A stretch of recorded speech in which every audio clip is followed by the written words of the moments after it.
Hidup tanpa listrik, jasad tengkorak ibu dan anak di Depok baru dievakuasi 9 jam usai ditemukan.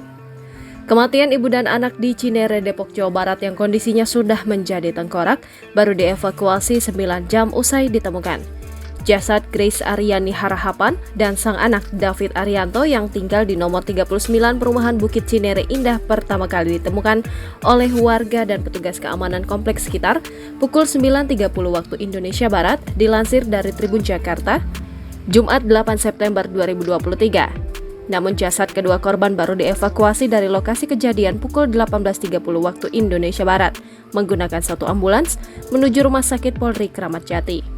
Lantaran kondisi rumah korban sudah tak dialiri listrik, maka pihak kepolisian harus menggunakan lampu tembak saat mengevakuasi kedua jasad tersebut. Sebelum jenazah dibawa, nampak 3 kerabat korban dari belakang ambulans memanjatkan doa untuk pasangan ibu dan anak tersebut. Kapolres Metro Depok Kombes Ahmad Fuadi menjelaskan alasan mengapa evakuasi kedua korban memakan waktu lama. Tadi kami melakukan olah TKP, awal gabungan kolaborasi interprofesi ya. Jadi kita libatkan seluruh fungsi olah TKP kita, kata Fuadi di lokasi.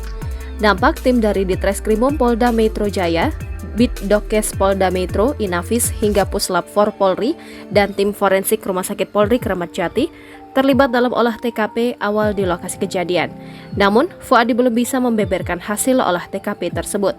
Dia menjelaskan kasus tersebut saat ini ditangani oleh Ditreskrimum Polda Metro Jaya. Dari olah TKP akan disimpulkan penyebab mengapa jenazah ini mengalami atau meninggal dunia. Dari situ baru diketahui penyebab meninggalnya dari 2 jenazah ini, kata dia.